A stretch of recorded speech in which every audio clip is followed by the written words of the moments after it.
So this movie was done, redone, and then now we have What the fuck? What the fuck is wrong with you? a Netflix version of it. Can it be this bad, or are the critics getting it wrong? This was me this morning, y'all. No, you didn't. So yeah, I woke up like that. I was like, let's see what this movie got after all the reviews started pouring in. And I was a little scared for it. But after watching the movie, I'm like, I don't know what y'all are talking about. I'll make another video about that, but let's just talk about this plot here. So pretty much Texas Chainsaw Massacre 2022 tells you to forget everything that happened, and we're serving you up a Halloween 2018 version of Texas Chainsaw Massacre where everything that happened after the first movie in the 1970s didn't happen. So Texas Chainsaw 2, 3, and let's not talk about 4, and all the other remakes are completely like obsolete. And now we're starting off fresh here. And so we pretty much have a whole new story here where after the events of the first film, we see Sally went on her way and lived a life where she never talked to anybody about what happened after her initial police report.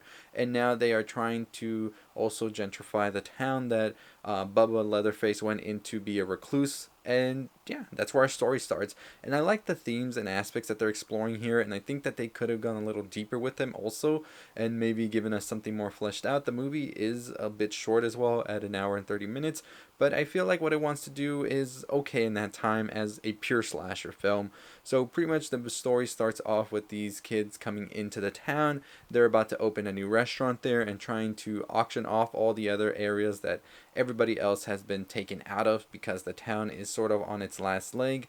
They find out that there is an orphanage there that they believe that they had bought, but they didn't, and they go confront the lady. The lady's like, no, this is my place, nobody took it away from me, and I'm not leaving. Ultimately, she does have a heart attack after they keep pressuring her, even bringing in the police, and we find out that she is housing none other than Mr. Leatherface in this house as well, after he came after the events of the first film. So there's our main story right there already. So after she is taken in an ambulance to try and get her help, she does die in the ambulance, and Leatherface is with her in there as well, and he goes ballistic. He kills the officers as well as one of the friends that's there trying to gentrify the place, and all hell breaks loose. He cuts off his mom's face, puts it on himself, and he just goes on a rampage from here. And so we just see him go through it all as he kills everybody in the town, and Sally ultimately hears about this and she makes her return to try and take him out for good.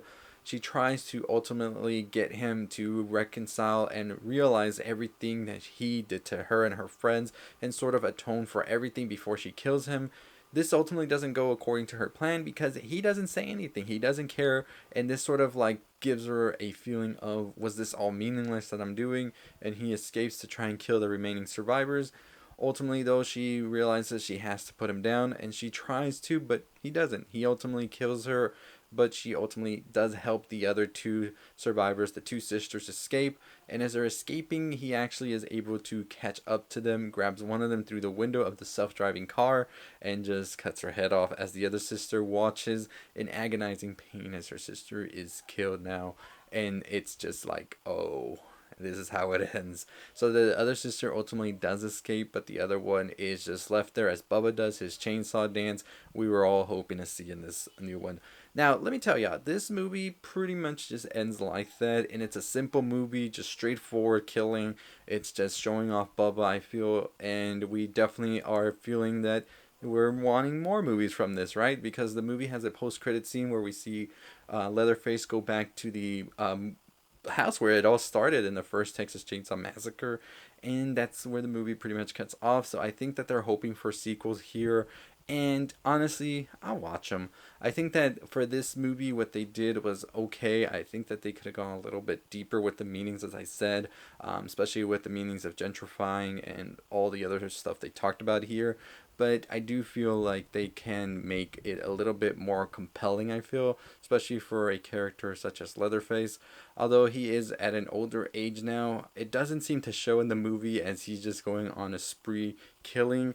But by the end of it, though, you're just wondering, where do we go from here, as we have a new final girl now in the sister that survived, and does she come back for some retribution, or do we see like somebody coming in to try and buy up the town now that the other people are dead? So I think in a good talking point, especially about like capitalism and all that, having somebody else just come in and try to buy it, even though it was like a gruesome attack that happened here. So there's a lot that they can do with these movies going forward. They can definitely have a lot of different themes being explored here, and I think that they just sort of have a wobbly start to begin with, because I definitely see why it got lower scores than some of the other movies that have been bringing back the old school horror legends, such as Halloween, Scream, and the Child's Play show that we just saw. So I don't know. The future's a little weird right now for Leatherface, whether they're gonna bring him back or not, because I feel like there's been so many failed launches and startups in this movie franchise's history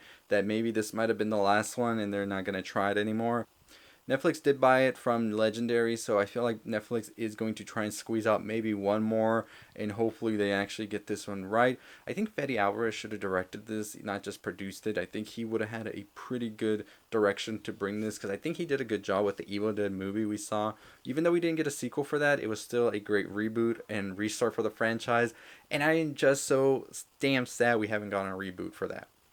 And I'm just so damn sad we haven't gotten a sequel for that. But I think we are getting another Evil Dead movie. I'm not sure if it's going to follow Fede Alvarez's movie or not, but we'll see how that one plays out. But let me know your thoughts and opinions on the Texas Chainsaw Massacre movie that came out on Netflix today. Were you a fan or not? And why can't they replicate the horror of the 1970s version? I have a video coming out where I'm going to be talking about that, because after seeing all of the Texas Chainsaw Massacres, I feel like all of them are missing something that first one had, and that's why we haven't been able to get a good movie since. But let me know your thoughts and opinions below. As always, that is going to do it for me. If you haven't already subscribed to the channel, go ahead and subscribe. Turn on the notification bell so you know when these videos drop. Make sure that you give this video a thumbs up and comment below, did you enjoy this movie or not, and what is your favorite movie of the franchise. I already did a deep dive of the timeline as well in another video. I'll link it in the cards above, and definitely go check it out so you know how all these timelines work. But I will be having another video tomorrow on why is it that this Leatherface is like one of the horror icons that can't be done right. So anyways, as always, I'll see you next time. Stay safe, stay positive.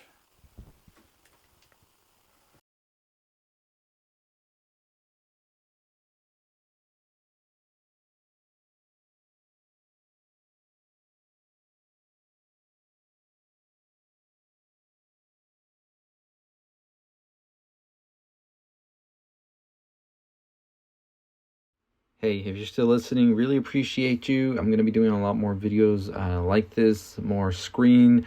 Definitely think that's better than just audio, so stay tuned for a lot of more stuff to come. But go ahead and hit that subscribe button, turn the notification bell on.